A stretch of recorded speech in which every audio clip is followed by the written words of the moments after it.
Hello friends, welcome to Philochess. In today's video we shall learn how to use the tactics of decoy to checkmate our opponent. Well, the term decoy is actually very common among policemen who use tricks to nab culprits. In today's video our culprit is the opponent king, and we shall see how we attract our opponent's king by hook or crook and bring it to square from which it can be checkmated. Now let's move on to some practical examples and see how the chess masters have used tactics of decoy to win. Well, in the first example, which is taken from a game which was played in 1963, Black's king seems to be quite secure on c7. How does White win or checkmate Black king from here? Well, the first move is he captures the bishop on c6 with his rook. Well, it's a brilliant move. White sacrifices in exchange with the idea of pulling the king towards White's camp. If rook c6 was a good move, the next move is even more stunning.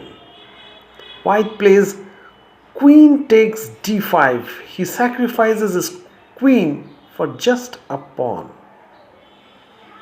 Now the Black king comes up, capturing White's queen. If it doesn't come up, then White would win the game quite easily by capturing White's bishop and attacking with his queen and rook.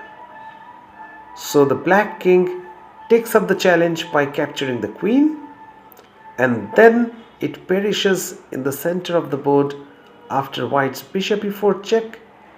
Black king does not have a single square to escape. It is checkmate. Well, a very nice example of how we attract or how we bring or drag our opponent's pieces to square which is vulnerable and good for us. Now, the next example is very similar to the previous example. Here it is White to play and win. I would request all of you to pause the video and solve this position by yourself and then match with the solution. White plays another good move, and this time it's very similar to the previous example. White sacrifices in exchange to bring the king to a more exposed square. From here, White plays again the stunning move queen takes e5, exactly like the previous video, but the king can escape, but if it moves to any square like on f7, White can capture h5 and he will have a winning attack with his queen and bishops against the king. So here Black captured on e5 and White checkmated the Black king with his bishop. Note that the bishop and pawns cover all escape squares of Black king. Well, so these examples are typical where a chess master uses the idea of attracting the opponent's king to a square from where it cannot escape. The next example is very interesting because it uses not one concept of tactics, but several tactics to win from here. It is Black to play and win, and we have already flipped the board. We are looking at the board from Black's side. Black played g5, another nice move, with the idea that if the king captures on g5, White will have the brilliant move knight to f7 check. Now the move g5 has attracted the king to a vulnerable square from where Black can attack. Black can attack not only the queen but also the king. So it's like double attack. And also It is based on the concept of pin, because if white captures the knight with his bishop, the queen will be captured by black queen. So the bishop on d5 is pinned. So here we see the theme of pin, double attack, as well as decoy working together. Black decoyed the white king to g5 so that he could check from f7 and then he could win the queen. Therefore, white preferred to capture on e5, and now black has queen c3 check. Again the white king perishes, it dies in the center of the board, it's checkmated. So all these examples show that the opponent's king are brought in the center of the board and surrounded by our pieces. Well, the next example is taken from a game of legendary world champion Alexander Alekhine. It was the year 1916. Alexander Alekhine was white against his opponent, and here he found a brilliant way to decoy the opponent king to a square where it was checkmated. White played knight f7, a brilliant move attacking black's queen as well as the pawn. The pawn is attacked by white queen and the queen is attacked by white's knight.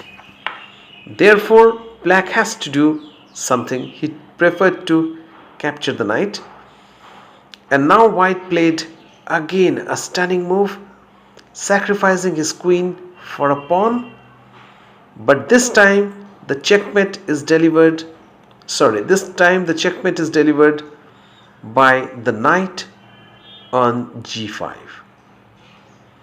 So instead of the bishop or instead of getting checkmated by on the diagonal, this time the knight checks and the king is surrounded by white's bishop, knight and pawns. The other move here, king g6, is also not good for black, because although white is a piece down, black's king is in the center and we have numerous ways to attack the king, starting with g4. The bishop pins the f5 pawn and the king will be hounded on the g6 square. So this was another example of white using the tactics of decoy to attract black's king. In the final example we shall see, it's a very nice case taken from an. Well, the theme of decoy is not special to only openings or middle games, but even in the end games with few pieces on the board, one has to be very careful and one has to be alert to these tactics. It is white to play and win, and let me tell you, this is a testing position. I mean, it will take some effort even from experts. So I would ask all of you to pause the video, think for a while and find out how white can win from this position. It seems white is winning easily because he has a rook for a pawn, but if you look at the position a little deeper, you will realize that black is threatening e2 check and white's king cannot support the e1 rook. If it moves to e2, d2, then black can play knight e4 check or knight f1 check, driving the white king away from the rook and capturing the rook. So this was black's threat, and white has to handle this threat in such a manner that he can win. White plays knight to c5. It's a very nice move because it not only defends against black's knight e4, but also it has the idea to check black on d3 and win. Black had to do something before the knight could go to d3. He played e2 check. White played king to d2. He doesn't want to give up his rook. Black played knight f1, all according to plan. His idea is to remove the white king and win the rook. But now white played a very nice move, and that is he played his king to c1. It's a stunning move. White is threatening knight d3 check. So black has to take the rook before that. But now knight d3, white checkmates black with a sole knight. So look at this position. Both f1 and e2 are the escape squares for the king, but they are occupied by their own pieces. The black king has no square to go. He is checkmated. So I hope you liked today's video. It was on the theme of decoy and how the theme of decoy was used to checkmate opponent's king. Now we shall come up with more such brilliant ideas and tactics in the subsequent videos. Keep watching Philo Chess. Goodbye.